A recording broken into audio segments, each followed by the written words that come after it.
Today I wanted to bring you along as I go to Barnes & Noble. I haven't been in there in so long, so this is like a treat for me and I'm very excited. You know when you're just extra in the mood for something? Right now I just feel like I want to be in that space so badly. I don't know what I'm gonna wear yet. I need to pick it out. I feel like this is like an event whenever I go. Outfit acquired. I'm wearing this skirt and then I've got a pearl necklace on just because with these nails I literally can't put any necklace on. This was the one where I got it and I was like, okay, I'm just gonna wear this one. And then I also put some rings on and we're ready. We're ready for the day. It's gonna be super hot. I think it's like 100 and something degrees today. I'm gonna go pick up my friend Kelly and then we're going to head to Barnes & Noble. We may get Starbucks. I don't know. It's kind of, we kind of always end up due, so we might end up doing that even though I've already had 2 matchas today, but we'll see. That's actually not my limit. I usually have way more caffeine than that. I think I'm iron deficient. Anyway, okay, let's go. I thought about what all the cute like book girlies do and like when they go to bookstores and stuff, and I remembered. So here I am. My hair is up in a clip and now I feel like you'd see me walk in and you'd be like, she's getting a book.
Time for a book haul. I got 3 books at Barnes & Noble and then I also just got some other books recently that I thought I would add in this. The first book that I got from Barnes & Noble is The Naturals, and I actually have never heard about this book, but it's from Jennifer Lynn Barnes and she wrote The Inheritance Games.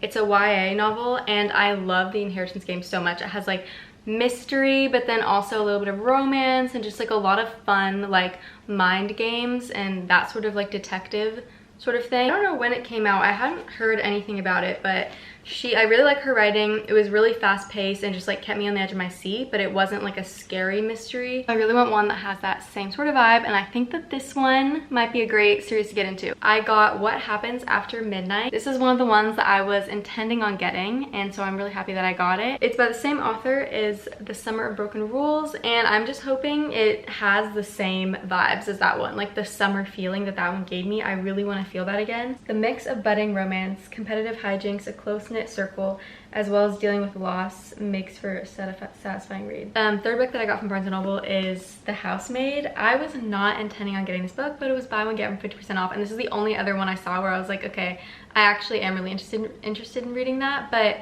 it's like a scary one, you know? It's like I think it's like a thriller, and I've just heard so much about this, and something about it, you know when you just like hear people talking about a book and you just kind of like, I don't get this with every book when people talk about it, but like I just feel like I'm gonna like this one.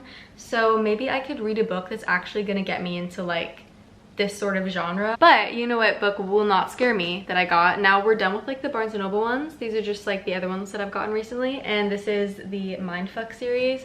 I have been wanting to get this for so long, but it was like pretty expensive and I was like, but it has all the books in it. So there's 5 books in here. This is what the back says. Monsters can come in many forms. They took too much, left too little. I had nothing to lose until him. I didn't expect him. I didn't want to fall in love, but I can't let him go. Logan Bennett makes the world a safer place. He's brilliant. He's a hero. He locks away the sick and depraved, but while he's saving lives, I'm taking them. Collecting the debts that are owed to me. 10 years ago, they took from me. They left me for dead. They should have made sure I stayed dead. Now I'm taking from them. One name at a time. I've trained for too long. I've been patient. I can't stop now. Revenge is best served cold. They never see me coming until I paint their walls red. Logan doesn't know how they hurt me. He doesn't know about the screams they ignored. He doesn't know how twisted that town really is. He just knows people are dying. He doesn't know he's in love with their killer. No one suspects a dead girl, and Logan doesn't suspect the girl in his bed. They're looking for a monster, not a girl who loves red, not a girl in love. I'm a faceless nightmare, at least until I tell them the story they pretended never happened. But in the end, will Logan choose them, or will we watch them burn together? Romance with a stabby twist.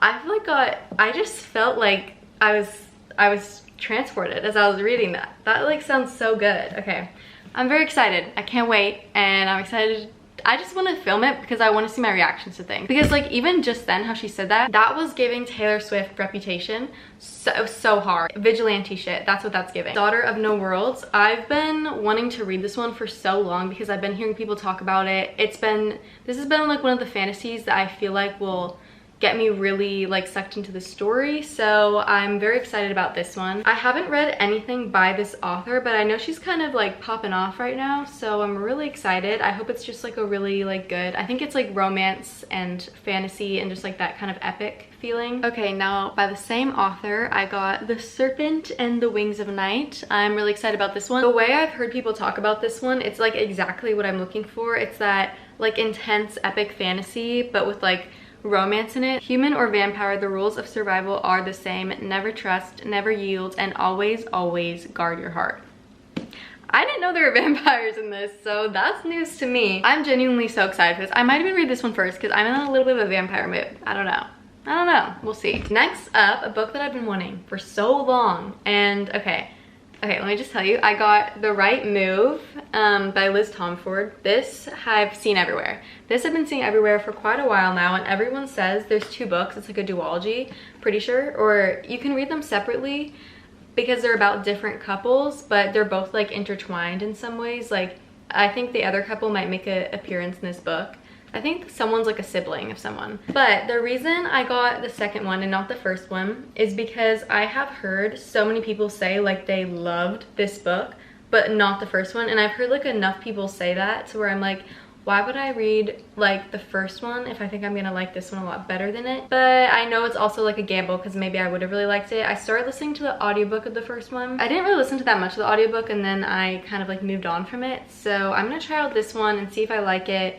And then, I mean, I feel like I just can't really go wrong because I kind of don't really want to read the first one. I kind of just want to read this one. So I'm doing exactly what I want, and I'm just going to go straight to this one. I'm going to read What Happens After Midnight for a little bit and tell you what I think of like the first 30 pages.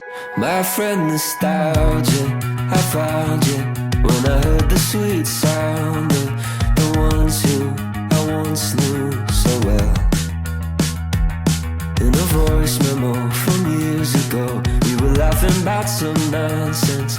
Oh, how I miss those friends. They live in a small town and they're at like this cafe, and it's reminding me so much of Lorelai and Luke. Like because her and her mom are like friends like that, like how Lorelai and Rory are friends, and then they're at this cafe and Lorelai is like the bright sunshiny one, and then, well, not Lorelai, Lita is like the bright sunshiny one, and then Josh is like grumpy, serious. Yeah, so it really reminds me a lot of that. She goes to this school where like she lives on the campus with her mom because her mom's like a faculty member, so they live in like the neighborhood faculty housing. I think this is going to be a second chance romance. The guy in it was someone that she went to prom with, and she was like reminiscing for a second on like them going to prom, and it was like a really cute little scene that happened. And now like she sees him in this cafe or like breakfast place, and he's talking, he like just broke up with his girlfriend for some reason, and we don't know what it is. I really like it so far. It's giving like summer, but then it's also reminding me of Gilmore Girls, so it was like giving fall a little bit. I don't know, it's like a summer version of Gilmore Girls, but with like a second chance romance.